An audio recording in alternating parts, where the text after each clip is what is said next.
재현아, 이게 다 뭐냐? 내가 우리를 속여왔구나. 정순이 경찰 기록을 내밀자 재현의 얼굴이 새하얗게 변했습니다.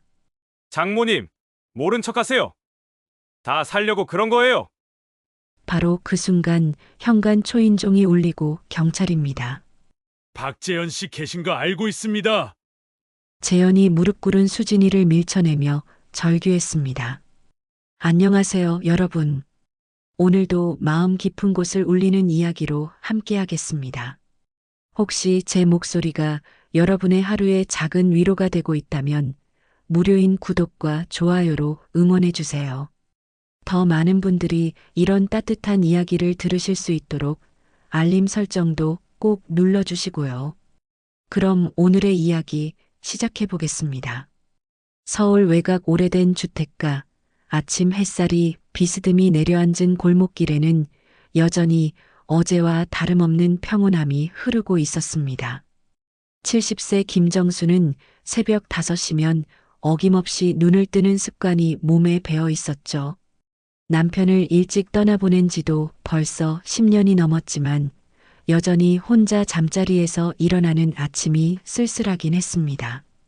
오늘도 또 하루가 시작되는구나. 정수는 작은 한숨과 함께 이불을 개키며 중얼거렸습니다. 거실로 나가니 벌써 사위 재현이 양복을 차려입고 넥타이를 매고 있더군요. 키도 크고 인상도 단정한 재현을 보면 언제나 마음이 든든해졌습니다. 외동딸 수진이와 결혼한 지 벌써 15년, 그동안 정순에게는 든든한 아들 같은 존재였거든요. 어머님, 벌써 일어나셨네요. 일찍 나가야 해서 아침 못 드시고 갑니다. 그래. 바쁜데 뭘. 점심은 꼭 챙겨 먹고. 정수는 재현의 어깨를 토닥이며 말했습니다. 재현은 항상 이렇게 부지런했어요. 새벽같이 일어나서 깔끔하게 차려입고 출근 준비를 하는 모습을 보면 정말 성실한 사람이라는 생각이 들었죠. 수진이가 좋은 사람 만났다고 늘 생각해왔습니다. 할머니, 아빠 벌써 가세요? 12살 손자 민준이가 잠옷 차림으로 비죽 고개를 내밀었습니다. 재현은 민준의 머리를 쓰다듬으며 웃었어요. 응, 아빠 일찍 가야 해. 저녁에 일찍 들어올게. 할머니 말씀 잘 듣고 있어. 네, 아빠. 재현이 출근하고 나자 집안은 다시 조용해졌습니다. 수진이는 아직 잠들어 있고 민준이는 학교 갈 시간까지 아직 여유가 있었어요. 정수는 부엌에서 된장찌개를 끓이며 하루를 시작했습니다. 이런 평범한 일상이 얼마나 소중한 건지 그때는 미처 알지 못했어요. 그래, 사위 녀석 성실하고 착해서 든든하다 생각했는데 이제는 내 딸의 버팀목이겠지. 정수는 속으로 생각하며 국물간을 맞춰봤습니다. 재현 덕분에 수진이가 아이 기르며 살림하는데 큰 걱정 없이 지낼 수 있었거든요. 재현은 회사원으로 꾸준히 월급을 받아오고 집안일도 도와주고 무엇보다 수진이를 잘 대해줬습니다. 정순의 하루는 규칙적이었어요. 새벽에 일어나 집안 정리를 하고 손자와 딸을 챙기고 간단한 살림을 하면서 시간이 흘렀습니다. 남편이 세상을 떠난 후로는 이 집이 정순에게는 전부였어요. 작은 마당이 딸린 2층 집으로 재현이 결혼하면서 함께 살기 시작한 지도 벌써 15년이 넘었죠. 처음에는 며느리와 사위와 함께 사는 게 어색했지만 재현이 워낙 다정하고 세심해서 금세 가족 같은 정이 들었습니다. 오전 9시가 되자 민준이를 학교에 보내고 수진이도 파트타임 일자리에 나갔어요. 수진이는 동네 마트에서 계산일을 하고 있었는데 집안 살림에 보탬이 되려고 시작한 일이었죠. 정수는 혼자 남은 집에서 청소를 하며 시간을 보냈습니다. 마당에 빨래를 널고 화분에 물을 주고 점심 준비를 하는 동안에도 마음 한편으로는 평안함이 있었어요. 재현이는 정말 복받을 사람이야. 장모를 이렇게 잘 모시고 정수는 빨래를 널며 혼잣말을 했습니다. 재현은 명절 때마다 용돈도 챙겨드리고 아플 때는 병원에 모셔다 드리고 집안 수리할 일이 있으면 발벗고 나서서 해결해 줬거든요. 이런 사위를 둔 게 얼마나 큰 복인지 모를 일이었어요. 오후가 되자 이웃집 할머니 두 분과 함께 동네 장터에 나갔습니다. 싱싱한 채소도 고르고 반찬거리도 사고 이런저런 동네 소식도 나누며 소소한 즐거움을 찾았죠. 장터에서 만나는 상인들도 이제는 모두 아는 사이가 되었고 가격 흥정도 재미있는 일상의 한 부분이었습니다. 정순이 참 복이 많아. 사위가 그렇게 착하니까. 맞아. 요즘 사위들이 다 그런 건 아닌데. 그 집 재현이는 정말 효자야. 이웃 할머니들의 부러워하는 말을 들으면 정순도 기분이 좋아졌습니다. 정말 그렇게 생각했거든요. 재현 같은 사위를 둔 게 얼마나 다행인지 모른다고요. 동네에서도 소문이 날 정도로 재현은 인품이 좋기로 유명했어요. 재현이가 또 승진했다면서? 정순이 복 터졌네. 아이고 뭘. 그저 열심히 사니까 회사에서 알아주는 거겠죠. 정수는 겸손하게 말했지만 속으로는 뿌듯했습니다. 재현이 다니는 회사는 꽤 큰 곳이라고 들었고 최근에는 승진도 했다고 했거든요. 덕분에 집안 살림도 넉넉해졌고 민준이 학원비며 용돈도 넉넉하게 줄 수 있었어요. 저녁 무렵 가족들이 모두 모여 식탁에 앉았을 때가 정순에게는 가장 행복한 시간이었어요. 재현은 오늘 있었던 일들을 재미있게 이야기해주고 수진이는 웃으며 듣고 민준이는 학교에서 있었던 일을 신나게 떠들었습니다. 할머니, 오늘 수학 시험에서 100점 맞았어요. 어머, 우리 민준이가 정말 장하다. 정수는 손자를 끌어안으며 뽀뽀를 해줬어요. 민준이는 공부도 잘하고 성격도 밝아서 정순의 큰 자랑거리였죠. 재현도 민준이를 아들처럼 아껴주고 수진이도 현명한 엄마 노릇을 잘하고 있었어요. 어머님, 이번 주말에 속리산 절에 한번 다녀올까요? 날씨도 좋고 가을 단풍도 구경할 겸해서요. 재현이 갑자기 제안했습니다. 정수는 고개를 끄덕였어요. 그래, 좋지. 오랜만에 절에도 가고 싶었어. 정수는 가끔 절에 가서 돌아가신 남편을 위해 기도하곤 했거든요. 재현이 이렇게 먼저 제안해주니 고마웠어요. 이런 평범하고 따뜻한 저녁 시간이 영원히 계속될 줄 알았습니다. 아무도 이 평온한 일상 뒤에 숨겨진 어둠이 있으리라곤 상상하지 못했어요. 밤이 되어 가족들이 각자 방으로 들어간 후에도 정수는 거실에서 뜨개질을 하며 시간을 보냈습니다. 민준이 입을 스웨터를 뜨고 있었는데 바늘 소리만이 조용한 집안에 울려 퍼졌어요.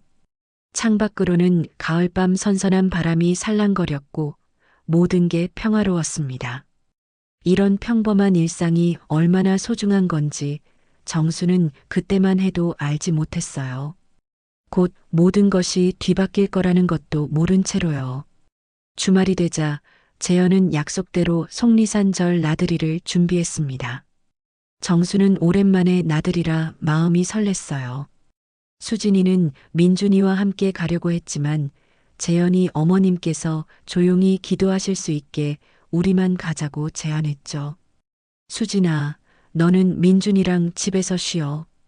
할머니랑 아빠랑만 다녀올게. 네, 그럼 조심히 다녀오세요. 새벽 일찍 출발한 차 안에서 재현은 평소와 달리 말수가 적었습니다. 라디오 음악만이 조용히 흘러나왔고 정수는 창밖 풍경을 바라보며 생각에 잠겼어요. 가을 단풍이 곱게 물든 산길이 아름다웠지만 왜인지 재현의 표정이 어두워 보였습니다. 재현아, 혹시 무슨 걱정거리라도 있니? 요즘 표정이 좀 어두워 보이는데. 아, 아니에요, 어머님. 회사 일이 좀 복잡해서 그래요.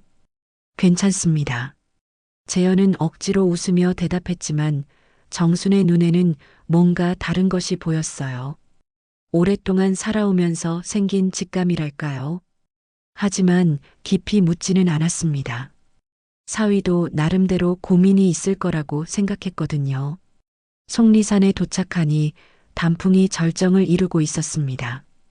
빨강, 노랑, 주황색으로 물든 나무들이 가을 햇살을 받아 황홀할 정도로 아름다웠어요. 절 입구부터 은은한 향이 바람을 타고 흘러왔고 멀리서 들려오는 목탁 소리가 마음을 평온하게 해주었습니다. 어머님, 천천히 올라가세요. 제가 부축해 드릴게요. 재현은 정순의 팔을 조심스럽게 잡아주며 돌계단을 올라갔습니다.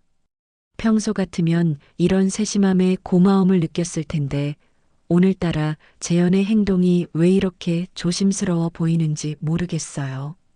마치 무엇인가를 숨기고 있는 것 같은 느낌이 들었습니다. 마음이 어지러우니 속리산절에 가보자고 했더니 정말 마음이 어지러웠구나. 정수는 속으로 생각했습니다. 재현이 이 나들이를 제안했을 때의 표정이 떠올랐어요. 뭔가 간절한 듯한, 도움을 구하는 듯한 눈빛이었다는 걸 이제야 깨달았습니다. 대웅전에 들어서니 불상 앞에 수많은 사람들이 무릎을 꿇고 기도하고 있었어요. 정순도 방석에 앉아 두 손을 모았습니다.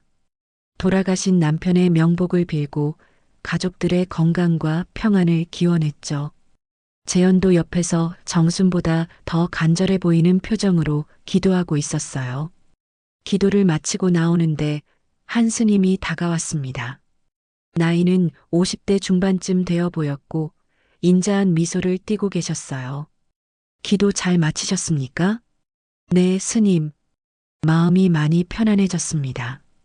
정순이 합장하며 인사하자 스님은 고개를 끄덕이시더니 갑자기 작은 봉투 하나를 꺼내셨어요. 누런 종이 봉투였는데 뭔가가 두툼하게 들어있는 것 같았습니다. 이것을 받아두세요. 스님이 봉투를 정순에게 건네시자 정순은 당황해서 손사래를 쳤어요. 아니에요, 스님. 저희가 뭘 받을 일이 있다고 그러세요. 꼭 지금 여기서 보지 마시고 집에 가서 천천히 펼쳐보세요. 그것이 좋을 겁니다. 스님의 말투가 의미심장했어요. 그냥 스쳐 지나가는 말이 아니라 뭔가 중요한 의미가 담겨 있는 것 같았습니다. 정수는 영문을 모르겠지만 봉투를 받아들였어요. 이게 대체 뭘까요, 스님? 때가 되면 아시게 될 겁니다. 진실은 언제나 드러나게 되어 있거든요. 스님은 더 이상 말씀하지 않으시고 조용히 돌아서서 가버리셨어요. 정수는 봉투를 들여다보았지만 겉으로는 아무것도 알 수 없었습니다. 재현이 다가와서 물었어요. 어머님, 스님이 뭘 주셨어요? 잘 모르겠어. 집에 가서 보라고 하시네. 재현의 얼굴이 순간 굳어지는 것을 정순이 놓치지 않았어요. 마치 뭔가를 예상하고 있었다는 듯한 표정이었습니다. 하지만 금세 평상시 모습으로 돌아왔죠. 아, 그냥 절에서 주는 부적인가 보죠. 할머니 건강 기원하는. 절에서 돌아오는 길에도 재현은 계속 말이 없었어요. 라디오에서 흘러나오는 트로트 음악도 오늘따라 쓸쓸하게 들렸습니다. 정수는 봉투를 손에 쥐고 있으면서 자꾸 마음이 무거워지는 걸 느꼈어요. 재현아, 정말 괜찮지? 오늘따라 너무 조용한 것 같은데. 괜찮습니다, 어머님. 그냥 생각할 일이 좀 있어서요. 집에 돌아오니 수진이와 민준이가 반갑게 마중 나왔습니다. 평소 같으면 절에서 있었던 일들을 재미있게 이야기했을 텐데 오늘은 모두가 조용했어요. 저녁을 먹으면서도 어색한 침묵이 흘렀고 재현은 밥을 거의 먹지 않았습니다. 아빠, 어디 아프세요? 얼굴이 안 좋아 보이는데. 민준이가 걱정스럽게 물었지만 재현은 괜찮다고만 대답했어요. 그날 밤 정수는 방에 누워서도 잠이 오지 않았습니다. 스님이 준 봉투가 계속 신경 쓰였거든요. 책상 위에 놓아둔 봉투를 바라보며 여러 가지 생각이 머릿속을 맴돌았어요. 집에 가서 천천히 펼쳐보라고 했는데 왜 하필 나에게 준 걸까? 정수는 봉투를 집어들었다가 다시 내려놓기를 여러 번 반복했습니다. 뭔지도 모르는 봉투 하나가 이렇게 마음을 무겁게 만들 줄이야. 그런데 더 이상한 건 재현의 반응이었어요. 스님이 봉투를 줄 때 재현의 얼굴이 확실히 변했거든요.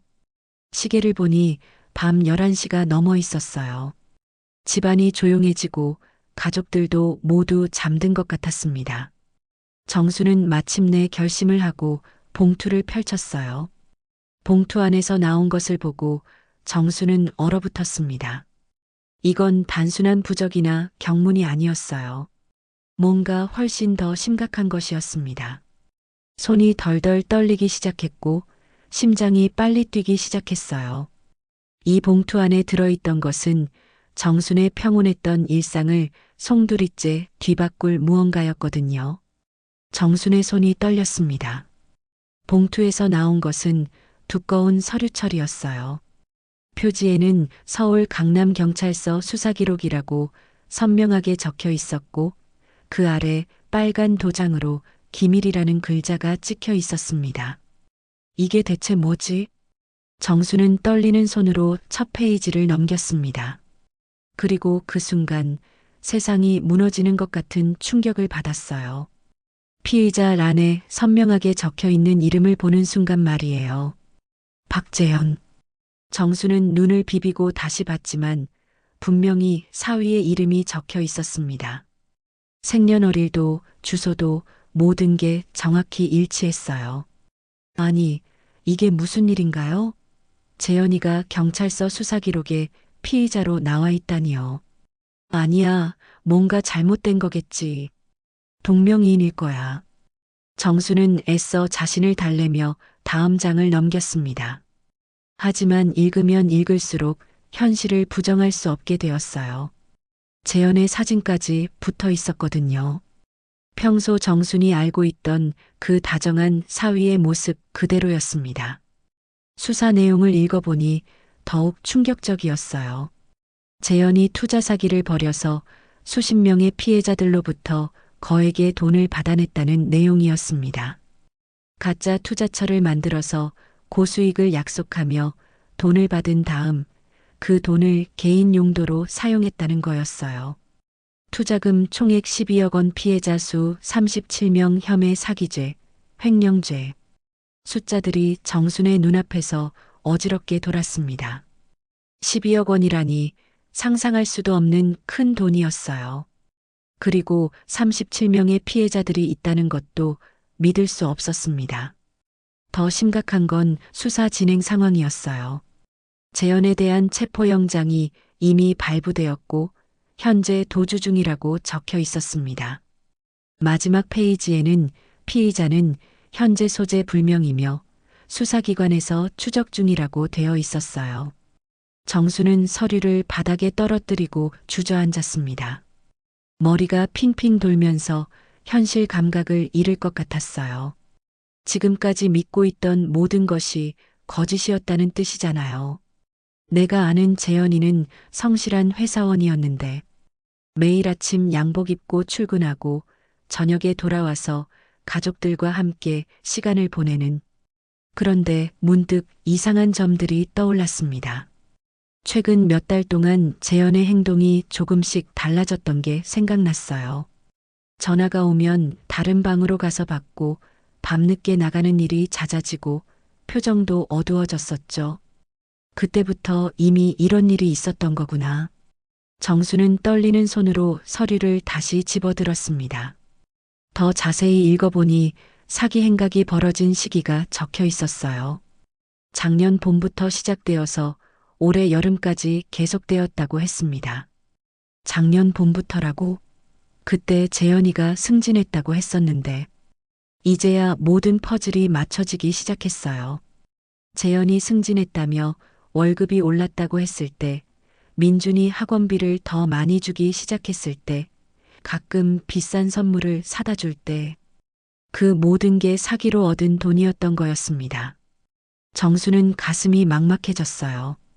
그동안 재현이 가져다 준 돈으로 생활했다는 게 너무 부끄러웠거든요. 피해자들의 돈으로 밥을 먹고 옷을 입고 민준이를 키웠다니요. 서류 중간에는 피해자들의 진술서도 있었어요. 정수는 떨리는 마음으로 그것들을 읽어봤습니다. 대부분 중년 여성들이었고 재현을 믿고 전 재산을 맡겼다가 모든 걸 잃었다는 내용이었어요. 박재현이라는 사람을 완전히 믿었습니다. 너무 신사적이고 정직해 보였거든요. 제 전 재산 5천만 원을 투자했는데 지금은 연락도 안 되고 저희 부부가 평생 모은 돈 8천만 원을 맡겼는데 하루아침에 모든 게 사라졌어요. 이제 노후 준비가 전혀 안 되어 있어서 진술서를 읽을 때마다 정순의 가슴이 찢어지는 것 같았어요. 이 사람들도 자신과 같은 나이대의 어르신들이었고 평생 모은 소중한 돈을 잃은 거였습니다. 내가 어떻게 이런 사람을 사위로 받아들였지? 15년 동안 함께 살면서 이런 면을 전혀 몰랐다니. 정수는 고개를 감쌌습니다. 재현이 얼마나 연기를 잘했는지 집에서는 완벽한 가정적인 남편이자 사위였거든요. 수진이에게도 잘하고 민준이도 아껴주고 정순에게도 효도를 다했어요. 그런데 밖에서는 이런 끔찍한 일을 저질렀던 거였습니다. 서류를 더 넘겨보니 재현의 범행 수법이 자세히 나와 있었어요. 주로 부유해 보이는 중년층을 타겟으로 삼아서 신뢰관계를 쌓은 다음 해외 투자나 부동산 개발 등 그럴듯한 투자처를 제시했다고 했습니다. 처음에는 작은 수익을 실제로 돌려주어서 신뢰를 얻은 다음 점점 더 큰 돈을 받아냈다는 거였어요. 정말 치밀했구나. 이런 계획을 세우고 실행할 정도면 정수는 소름이 돋았습니다. 재현이 단순히 순간의 실수로 잘못을 저지른 게 아니라 치밀하게 계획하고 실행한 전문적인 사기꾼이었던 거예요. 시계를 보니 새벽 2시가 넘었어요. 정수는 서류를 다시 봉투에 넣고 서랍 깊숙이 숨겼습니다. 아직은 아무에게도 말할 수 없었어요. 특히 수진이에게는 절대 들키면 안 되었습니다. 수진이가 알면 얼마나 충격을 받을까. 민준이는 또 어떻게 하고. 정수는 침대에 누웠지만 잠이 올 리 없었어요. 머릿속이 너무 복잡했거든요. 내일 아침이 되면 재현이 또 아무렇지도 않게 양복을 입고 출근 준비를 할 거예요. 그리고 정수는 그 모습을 어떤 얼굴로 바라봐야 할까요? 스님은 왜 나에게 이걸 주셨을까? 그리고 어떻게 이런 서류를 갖고 계셨을까? 여러 가지 의문이 꼬리에 꼬리를 물고 이어졌지만 지금 당장은 답을 찾을 수 없었어요. 한 가지 확실한 건 더 이상 예전 같은 평온한 일상은 불가능하다는 것이었습니다. 새벽 바람이 창문을 흔들고 있었어요. 어제까지만 해도 그 소리가 편안했는데 오늘은 무섭게 들렸습니다. 모든 것이 달라져 버린 거예요. 내가 어떻게 해야 하지? 이걸 모른 척 해야 하나 아니면. 정순의 긴긴 밤이 계속되고 있었습니다. 새벽이 되어서야 정수는 얕은 잠에 들었지만 평소보다 일찍 잠에서 깼습니다. 머릿속이 복잡해서 더 이상 잠을 잘 수가 없었어요. 어젯밤에 본 그 끔찍한 서류들이 꿈속에서도 계속 따라다녔거든요. 어머님, 벌써 일어나셨네요? 재현의 목소리가 들렸습니다. 평소와 똑같은 다정한 목소리였어요. 정수는 가슴이 쿵쾅거리는 걸 애써 숨기며 거실로 나갔습니다. 재현은 여전히 깔끔한 양복을 입고 넥타이를 매고 있었어요. 응, 잠이 안 와서 그래. 정수는 재현을 바라보며 말했습니다. 어젯밤까지만 해도 든든한 사위였는데 지금 보니 완전히 다른 사람 같았어요. 아니, 사실은 정순이 그동안 재현의 진짜 모습을 몰랐던 거였겠죠. 어머님, 어디 불편하신 데라도 있으세요? 얼굴이 좀 안 좋아 보이시는데. 재현이 걱정스러운 표정으로 물었습니다. 정말 자연스럽고 진심 어린 것 같았어요. 하지만 정수는 이제 알았습니다. 이 모든 게 연기일 뿐이라는 걸요. 아니야, 괜찮어. 그냥 나이가 드니까 잠이 안 오는 거겠지. 그럼 병원에 한번 가보시는 게 어때요? 제가 모셔다 드릴게요. 재현의 세심한 배려가 오히려 정순을 더 괴롭게 만들었습니다. 이런 모습을 보면 정말 좋은 사람 같은데 어떻게 그런 끔찍한 일을 저질렀을까요? 재현이 출근하고 난 후에도 정순의 마음은 편하지 않았어요. 평소라면 재현이 나가면 수진이와 민준이를 챙기며 바쁘게 보냈을 텐데 오늘은 모든 게 의미 없게 느껴졌습니다. 할머니, 오늘 왜 이렇게 조용하세요? 어디 아프세요? 민준이가 학교 갈 준비를 하면서 물었어요. 평소 정수는 손자가 학교에 갈 때 이런저런 잔소리도 하고 도시락도 챙겨주곤 했는데 오늘은 그럴 기분이 아니었습니다. 아니야, 민준아. 할머니는 괜찮어. 학교 잘 다녀와. 네, 할머니. 민준이와 수진이가 나간 후 정수는 혼자 남겨졌어요. 조용한 집안에서 어젯밤의 일이 꿈이었으면 좋겠다는 생각이 들었지만 서랍 속에 숨겨둔 봉투가 현실을 계속 상기시켰습니다. 정수는 며칠 동안 재현을 몰래 관찰하기 시작했어요. 평소에는 눈치채지 못했던 작은 행동들을 유심히 지켜봤습니다. 그러자 이상한 점들이 하나둘씩 보이기 시작했어요. 재현이 회사에 간다고 나가긴 하지만 실제로 정규 직장인처럼 보이지는 않았습니다. 출근 시간도 들쭉날쭉했고 퇴근 시간도 일정하지 않았어요. 가끔은 오후에 나갔다가 저녁 늦게 들어오기도 했고 어떤 날은 아예 하루 종일 집에 있기도 했습니다. 재현아, 오늘은 일찍 들어왔네? 아, 오늘은 회사에서 일찍 끝나서요. 요즘 일이 좀 여유로워졌거든요. 재현의 대답은 항상 그럴듯했어요. 하지만 정순의 눈에는 뭔가 부자연스러워 보였습니다. 특히 전화를 받을 때의 모습이 그랬어요. 여보세요? 전화가 오면 재현은 재빨리 다른 방으로 가서 문을 닫고 받았습니다. 목소리도 평소보다 낮아졌고 대화 내용도 들리지 않게 조심스럽게 했어요. 통화가 끝나고 나면 표정이 어두워지곤 했습니다. 어느 날 밤 정수는 재현이 베란다에서 담배를 피우며 통화하는 모습을 목격했어요.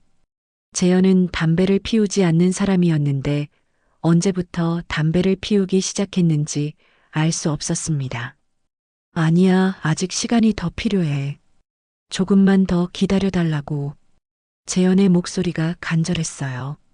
뭔가를 애원하는 것 같았습니다. 정수는 가슴이 두근거렸어요. 혹시 사기 사건과 관련된 통화가 아닐까 하는 생각이 들었거든요.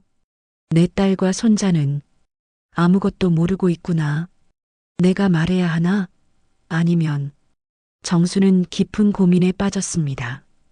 이 사실을 수진이에게 알려야 할지 아니면 혼자 버텨야 할지 결정하기 어려웠어요. 수진이가 알게 되면 얼마나 큰 충격을 받을지 뻔했거든요. 며칠이 더 지난 어느 날 저녁, 재현이 평소보다 늦게 들어왔어요. 얼굴이 창백하고 손이 떨리고 있었습니다. 술 냄새도 났어요. 재현아, 어디 몸이 안 좋아?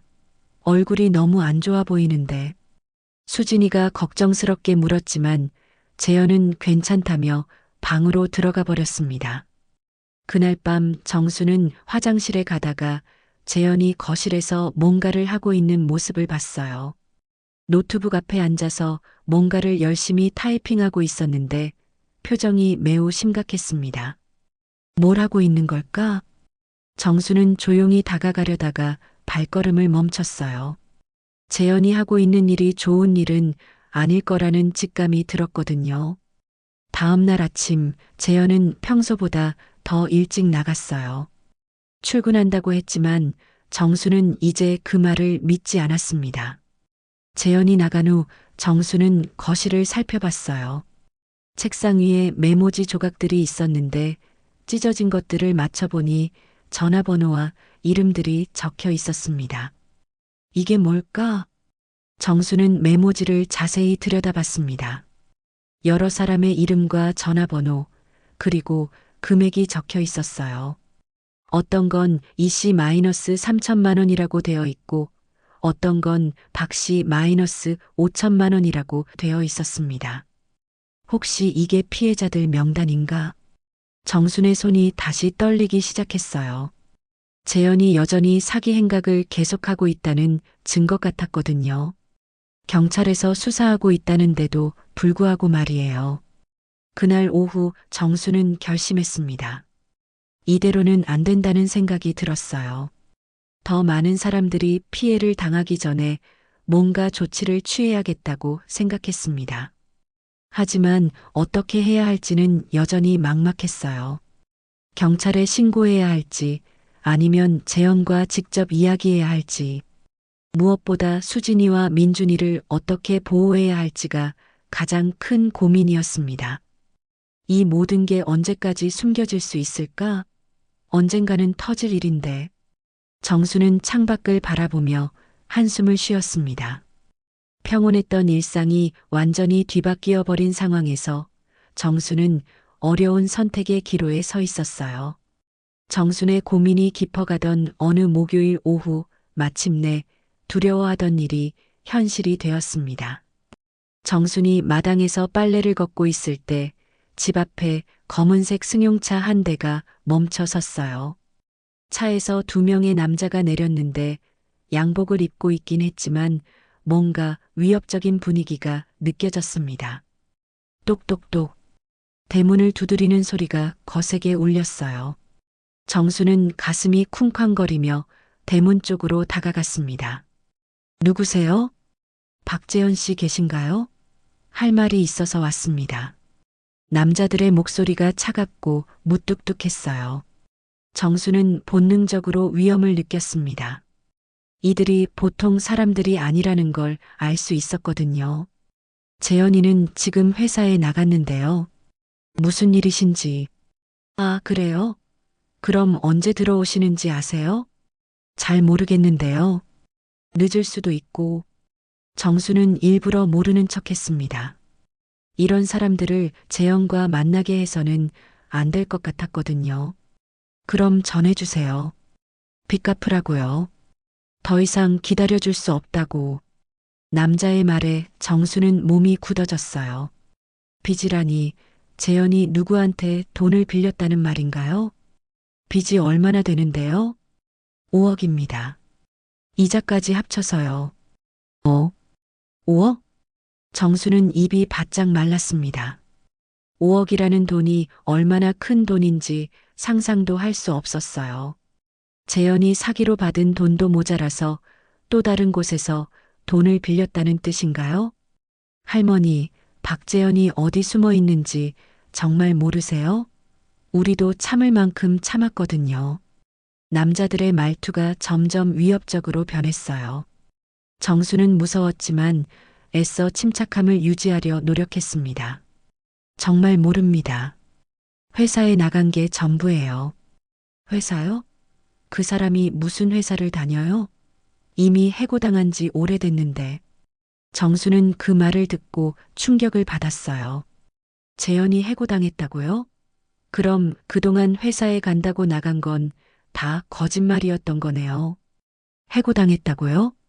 아, 할머니가 정말 모르시는구나. 그 사람 작년에 벌써 회사에서 잘렸어요. 그 뒤로 계속 사기나 치고 다니면서 살고 있었거든요. 남자의 말에 정수는 다리에 힘이 빠지는 것 같았어요. 재현이 정말 전문적인 사기꾼이었다는 게 확실해진 거였습니다. 전해주세요. 일주일 안에 돈을 갚지 않으면 가만두지 않겠다고. 이 집도 담보로 잡혀 있다는 거 알고 계시죠? 이 집이 담보라고요? 네, 작년에 이 집을 담보로 5억을 빌려갔어요. 돈을 못 갚으면 집을 넘겨받을 수밖에 없어요. 정수는 현기증이 났어요. 이 집이 담보로 잡혀 있다니, 그럼 재현이 돈을 못 갚으면 이 집을 잃게 된다는 뜻이잖아요. 수진이와 민준이는 어떻게 되는 거죠?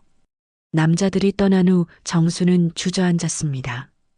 온몸이 떨리고 머리가 어지러웠어요. 사기 사건도 모자라서 사채까지 끌어다 쓴 거였습니다. 그것도 집을 담보로 말이에요. 어떡하지? 수진이가 알면 어떻게 될까? 정수는 수진이가 돌아오기 전에 마음을 정리해야겠다고 생각했어요. 하지만 어떻게 이런 일을 딸에게 말할 수 있을까요? 오후 5시쯤 수진이가 일에서 돌아왔습니다. 평소와 다름없이 밝은 표정이었어요.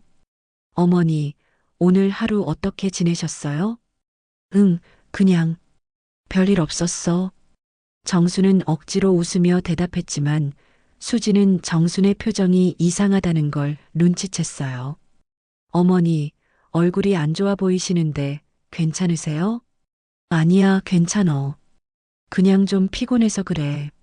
저녁 시간이 되어도 재현은 들어오지 않았어요. 평소라면 6시쯤에는 들어왔을 텐데 오늘은 연락도 없이 늦어지고 있었습니다. 재현이가 왜 이렇게 늦지? 전화해봐야겠네. 수진이가 재현에게 전화를 걸었지만 받지 않았어요. 몇 번을 걸어도 마찬가지였습니다. 이상하네. 왜 전화를 안 받지? 그때 민준이가 학교에서 돌아왔어요. 할머니, 엄마. 아빠는 어디 계세요? 아빠는 아직 안 들어오셨어. 일이 바쁜가 봐. 수진이가 대답했지만 목소리에 걱정이 배어 있었어요. 재현이 연락 없이 이렇게 늦은 적은 없었거든요. 저녁을 먹으면서도 분위기가 어색했어요. 빈자리가 유난히 크게 느껴졌습니다. 정수는 밥맛이 없어서 거의 먹지 못했어요. 오늘 있었던 일이 계속 머릿속을 맴돌았거든요. 밤 9시가 넘어서야 재현이 들어왔습니다. 얼굴이 창백하고 옷도 구겨져 있었어요. 술 냄새도 심하게 났습니다. 여보, 어디 갔었어요? 전화도 안 받고. 수진이 다가가자 재현은 피하듯이 소파에 주저앉았어요. 회사 일로 좀 바빠서. 미안. 무슨 일인데 이렇게 늦었어요? 연락도 없이. 재현은 대답하지 않고 고개만 떨구고 있었어요. 정수는 재현을 바라보며 오늘 있었던 일을 말해야 할지 고민했습니다. 재현아.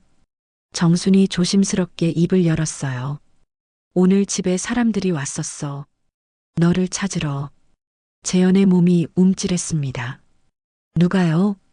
잘은 모르겠는데 빚을 갚으라고 하더구나. 5억이라고 했어. 순간 재현의 얼굴이 새하얗게 변했어요. 수진도 깜짝 놀라며 재현을 쳐다봤습니다. 빚이요? 여보, 무슨 빚이 5억이나 돼요? 엄마, 도대체 무슨 일이에요? 재현이한테 무슨 일이 있는 거예요? 수진이 눈물을 글썽이며 물었지만 재현은 아무 말도 하지 않았어요. 정순도 더 이상 숨길 수 없는 지경에 몰린 것을 느꼈습니다. 수진아, 우리 이야기 좀 해야겠다. 정수는 마침내 결심했어요.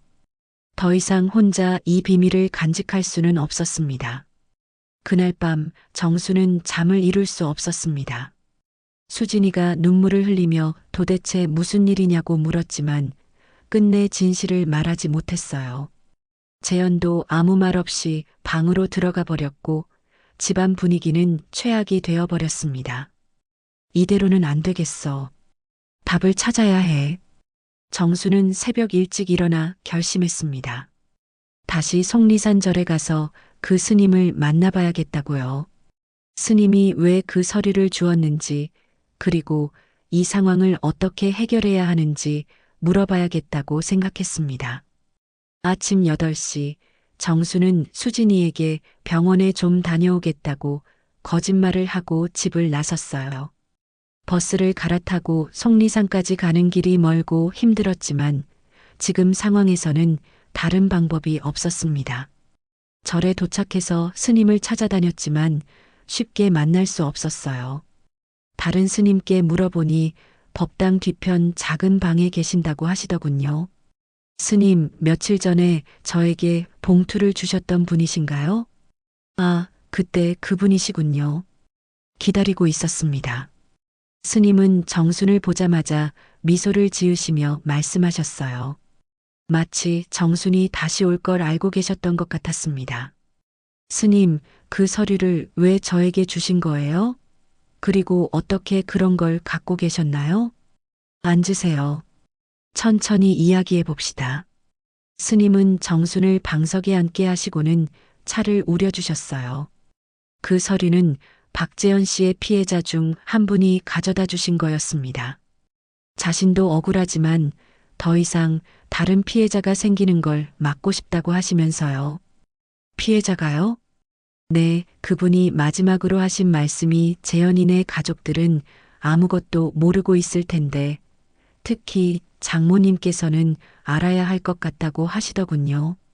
정수는 가슴이 뭉클해졌어요. 재현 때문에 큰 피해를 당한 분이 오히려 정순을 걱정해 주셨다니요. 진실을 덮으면 모두가 무너집니다. 하지만 진실을 밝히면 아프더라도 새 길이 열릴 겁니다.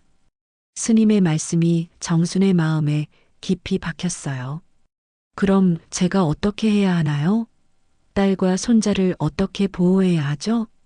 진실을 마주하는 것부터 시작하세요. 그리고 용기를 내어 옳은 일을 하시기 바랍니다. 그것이 진정으로 가족을 지키는 길입니다. 내 사위라도 내 손자를 지키기 위해선 멈춰 세워야 한다. 정수는 스님의 말씀을 듣고 마음을 굳혔습니다. 더 이상 미룰 수 없었어요. 재현의 잘못된 행동을 멈춰 세우고 수진이와 민준이를 지켜야 했습니다. 집으로 돌아오는 길에 정수는 많은 생각을 했어요. 어떻게 하면 수진이에게 상처를 최소화하면서 이 문제를 해결할 수 있을지, 민준이는 어떻게 보호할지 고민했습니다. 오후 5시쯤 집에 도착했는데 집 앞에 또 다른 낯선 차가 서 있었어요. 이번에는 경찰차였습니다. 정순의 가슴이 철렁 내려앉았어요. 어머니, 어디 갔다 오세요? 경찰이 와서 재현이를 찾고 있어요. 수진이가 울먹이며 정순을 맞았습니다. 집 안에는 형사 2명이 앉아 있었고 재현은 보이지 않았어요. 박재현 씨 장모님이시죠? 저희는 강남경찰서에서 나왔습니다. 네, 그런데 무슨 일이신가요? 정수는 이미 알고 있었지만 모르는 척했어요. 박재현 씨가 투자 사기 혐의로 수배 중입니다. 혹시 어디 계신지 아시나요? 재현이가 사기를 했다고요? 그럴 리가 없는데요. 수진이가 믿을 수 없다는 표정으로 말했지만 형사들은 냉정했어요. 증거가 확실합니다. 피해 금액만 12억 원이 넘어요. 어디 계신지 정말 모르시나요? 모릅니다. 아침에 출근한다고 나간 뒤로 연락이 안 돼요. 수진이의 목소리가 떨리고 있었어요. 아직도 현실을 받아들이지 못하고 있는 것 같았습니다. 그럼 연락이 오면 꼭 신고해 주세요. 그리고 혹시 재현 씨가 숨겨둔 돈이나 서류 같은 것이 있으면 압수수색 영장을 가지고 다시 오겠습니다. 형사들이 떠난 후 집안은 죽음과 같은 정적에 빠졌어요. 수진이는 소파에 주저앉아 울고 있었고 민준이는 무슨 일인지 몰라서 어리둥절해하고 있었습니다. 엄마, 아빠가 정말 나쁜 일을 한 거예요? 경찰 아저씨들이 왜 아빠를 찾는 거예요? 민준이의 순진한 질문에 수진이는 더욱 눈물을 흘렸어요. 모르겠어, 민준아. 엄마도 잘 모르겠어. 정수는 이제 더 이상 침묵할 수 없다고 느꼈습니다. 수진이가 현실을 받아들일 수 있도록 도와야 했어요. 수진아, 우리 이야기 좀 하자. 어머니, 정말 재현이가 그런 일을 했을까요? 믿을 수가 없어요. 수진아, 엄마가 며칠 전부터 알고 있었어. 뭘 알고 계셨다고요? 정수는 서랍에서 그 봉투를 꺼내왔어요. 수진이는 봉투를 보고 놀란 표정을 지었습니다. 이게 뭐예요? 재현이 한 일에 대한 기록이야. 경찰서 수사 자료라고 나와 있어. 수진이는 떨리는 손으로 서류를 받아들었어요. 첫 장을 넘기자마자 재현의 이름을 보고 비명을 질렀습니다. 아니에요. 이건 거짓말이에요. 재현이가 이런 사람일 리 없어요. 수진아, 현실을 받아들여야 해. 이제 우리가 어떻게 할지 생각해 봐야 한다고. 수진이는 서류를 바닥에 던지고 울음을 터뜨렸어요. 15년간 믿고 살아온 남편이 사기꾼이었다는 사실을 받아들이기 어려웠을 거예요. 어떻게 이럴 수가 있어요? 우리를 속이고 이런 일을 했다니. 바로 그때 현관문이 열리는 소리가 들렸어요. 재현이 돌아온 것 같았습니다. 정순과 수진이는 긴장한 표정으로 현관 쪽을 바라봤어요. 재현이 들어오자마자 집안 분위기가 심상치 않다는 걸 눈치챘을 거예요. 바닥에 떨어진 서류들과 울고 있는 수진이를 보고는 모든 걸 직감했을 것입니다. 드디어 진실과 마주할 시간이 온 거였어요.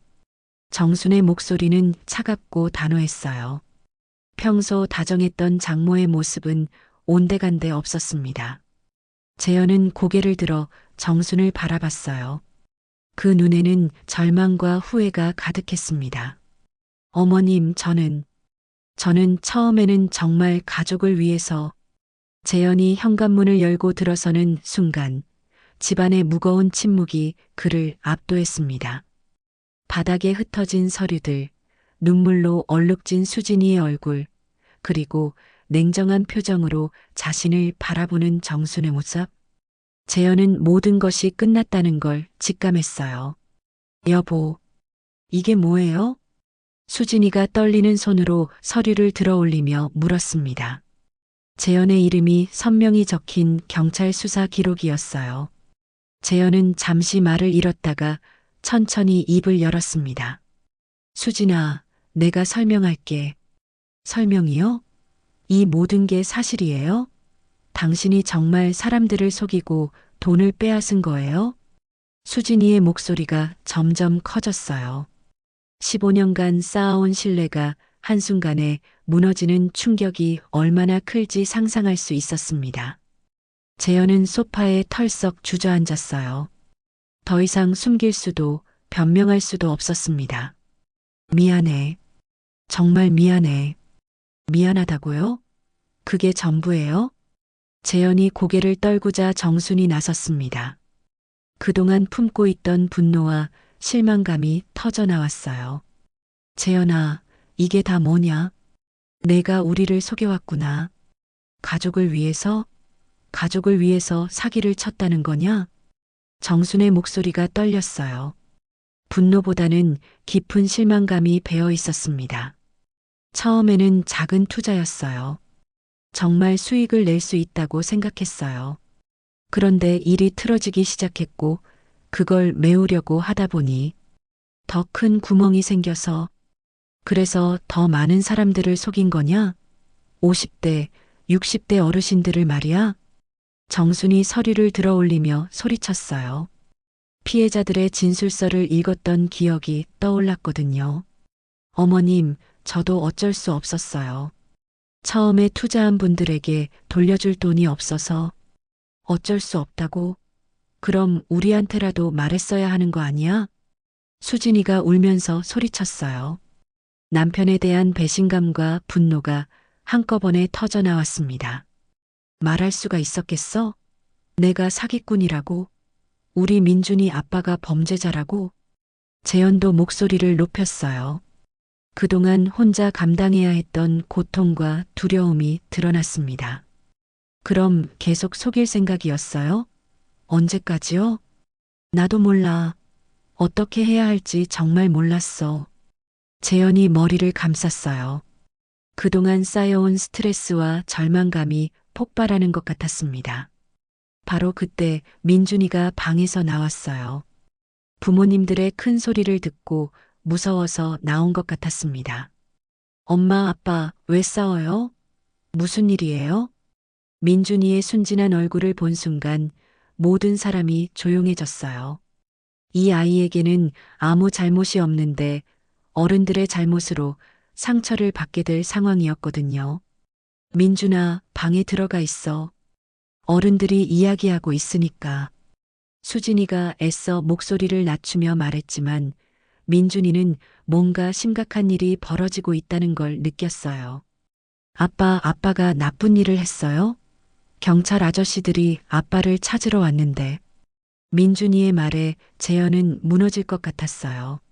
아들이 자신을 어떻게 생각할지, 앞으로 어떤 시선을 받으며 살아가야 할지 생각하니 견딜 수 없었습니다. 민준아, 아빠가 잘못했어. 재현이 무릎을 꿇고 민준이 앞으로 다가갔어요. 아들에게 진실을 말해야 할 순간이 온 것 같았습니다. 아빠가 사람들한테 거짓말을 했어. 나쁜 일을 했고. 재현아, 그만해. 수진이가 말렸지만 재현은 계속했어요. 민준아, 앞으로 아빠 때문에 힘들어질 수도 있어. 미안해. 민준이는 무슨 말인지 정확히 이해하지 못했지만 아빠가 무언가 잘못했고 미안해 한다는 건 알 수 있었어요. 아빠, 그럼 사과하면 되잖아요. 나도 잘못하면 사과하잖아요. 민준이의 순수한 말에 재현은 눈물을 흘렸어요. 아이에게는 모든 게 그렇게 단순해 보일 텐데 현실은 그렇지 않았거든요. 바로 그 순간 현관 초인종이 울렸어요. 모든 사람이 긴장했습니다. 경찰입니다. 문 열어주세요. 형사들의 목소리가 들렸어요. 재현의 얼굴이 새하얗게 변했습니다. 재현아, 도망가지 마라. 정순이 단호하게 말했어요. 장모님, 모른 척 하세요. 다 살려고 그런 거예요. 재현이 절규하듯 소리쳤지만 정수는 흔들리지 않았어요. 스님의 말씀이 떠올랐습니다. 진실을 덮으면 모두가 무너진다고 했던 말이요. 안 돼. 이제 그만해야 해. 더 이상 도망갈 곳도 없잖아. 재현이 수진이를 밀쳐내려 했지만 수진이도 더 이상 물러서지 않았어요. 여보, 그만해요. 이제 끝내요. 수진이의 말에 재현은 힘없이 주저앉았어요. 더 이상 버틸 힘이 남아있지 않았습니다. 똑똑똑. 문을 두드리는 소리가 더 크게 울렸어요. 박재현 씨, 계신 거 알고 있습니다. 문 열어주세요. 정수는 천천히 현관으로 걸어갔어요. 이제 모든 것을 끝낼 때가 온 것 같았습니다. 더 이상 거짓말과 속임수 속에서 살 수는 없었어요. 재현아, 이제 정말 끝이야. 하지만 이게 새로운 시작이 될 수도 있어. 정수는 문고리에 손을 올렸어요. 문을 열면 모든 것이 달라질 거라는 걸 알고 있었지만 더 이상 미룰 수는 없었습니다. 클릭. 문이 열리는 소리와 함께 형사들이 들어왔어요.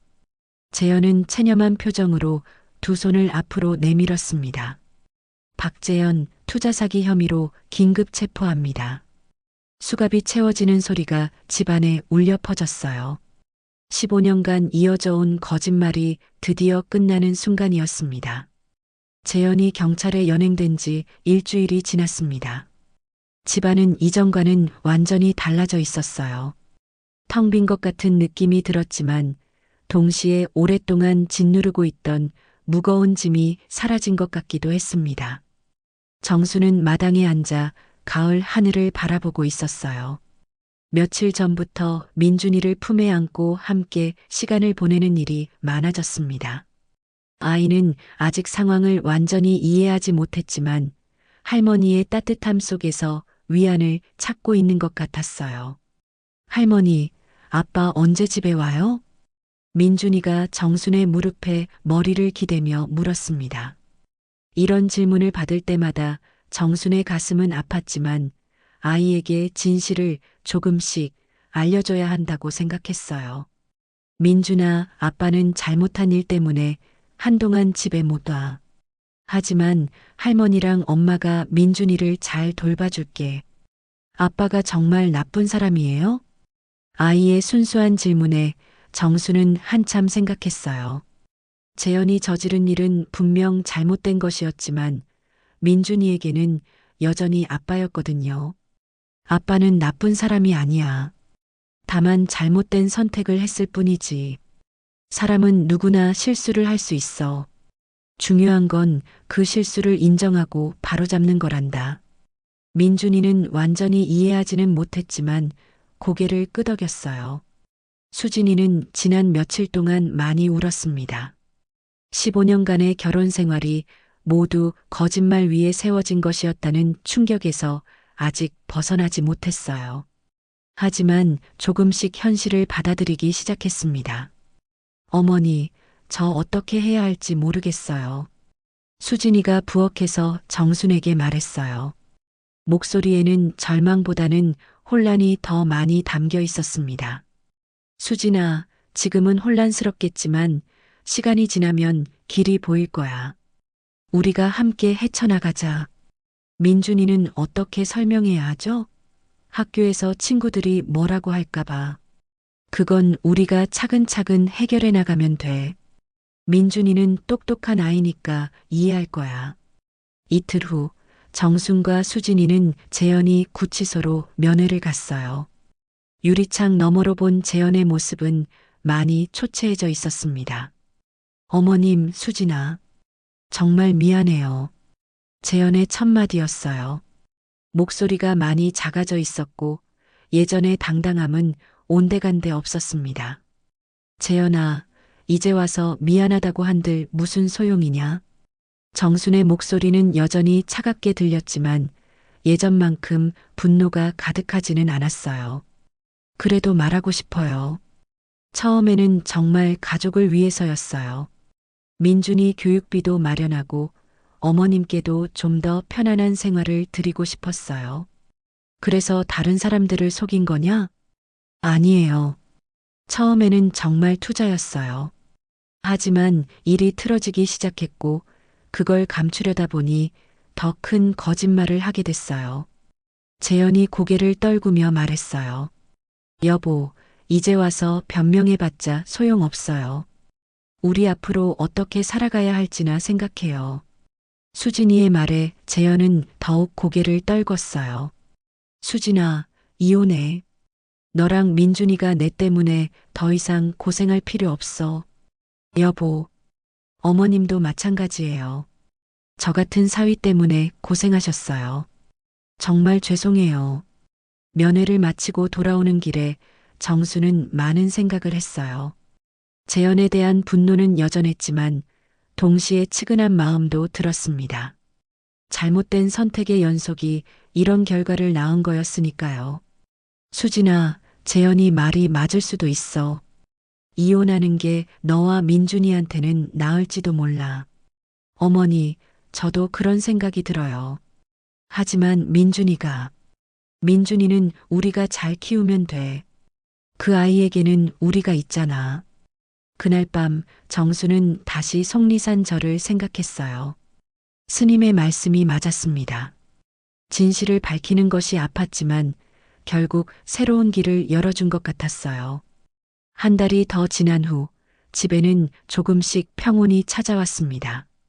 수진이는 이혼 절차를 밟기 시작했고 파트타임 일자리를 풀타임으로 늘렸어요. 민준이도 처음에는 힘들어했지만 점차 상황에 적응해 가고 있었습니다. 할머니, 우리 괜찮을까요? 어느 날 저녁 민준이가 물었어요. 물론이지. 우리에게는 서로가 있잖아. 그리고 할머니가 민준이를 지켜줄 거야. 정수는 손자를 꼭 안아주었어요. 엄마, 그래도 엄마가 아니었다면 우리 다 끝났을 거예요. 수진이가 오열하며 말했어요. 재현의 사기 행각이 더 오래 계속됐다면 피해는 더 컸을 것이고 가족들도 더 큰 상처를 받았을 거였어요. 수진아, 엄마도 많이 고민했어. 하지만 그냥 두고 볼 수는 없었어. 정수는 깊은 한숨을 내쉬며 계속했어요. 무너진 건 다시 세우면 돼. 진실 위에 서야만 우리 아이가 제대로 살 수 있지. 그날 밤 정수는 오랜만에 마음의 평화를 느꼈어요. 힘든 선택이었지만 옳은 일을 했다는 확신이 들었습니다. 새벽 종소리가 멀리서 들려왔어요. 정수는 창가에 서서 동쪽 하늘을 바라봤습니다. 이제 막 떠오르는 해가 새로운 시작을 알리는 것 같았어요. 재현이 교도소에서 보낸 편지에는 진심 어린 반성의 말들이 적혀 있었어요. 출소 후에는 피해자들에게 사과하고 할 수 있는 한 보상하겠다는 다짐도 있었습니다. 정수는 그 편지를 읽으며 복잡한 심정이었어요. 사위에 대한 실망감은 여전했지만 진정한 반성을 하고 있다는 것은 다행스러웠습니다. 민준아, 할머니가 약속할게. 내가 떳떳하게 살 수 있도록 할머니가 지켜줄 거야. 정순의 눈빛에는 단단한 의지가 깃들어 있었어요. 아픈 진실을 마주하는 것은 어려웠지만 그것이 진정으로 가족을 지키는 길이었다는 걸 깨달았습니다. 바람이 나뭇잎을 흔들며 새로운 계절의 전령이 되어 주었어요. 정순에게도 수진이에게도 그리고 민준이에게도 새로운 시작이 기다리고 있었습니다. 진실 위에 세워진 새로운 삶말이에요. 오늘 정순 할머니의 이야기는 어떠셨나요? 때로는 아픈 진실을 마주하는 것이 진정으로 사랑하는 사람을 지키는 길이라는 걸 생각해 보게 됩니다. 여러분도 삶에서 어려운 선택의 순간이 있으셨을 텐데요. 댓글로 소감을 나눠주시면 정말 감사하겠습니다. 이런 이야기가 도움이 되셨다면 무료인인 구독과 좋아요, 그리고 주변 분들께도 공유해 주세요. 다음 이야기도 여러분의 마음에 깊은 울림을 전할 수 있도록 정성껏 준비하겠습니다. 오늘도 따뜻한 하루 보내세요. 감사합니다.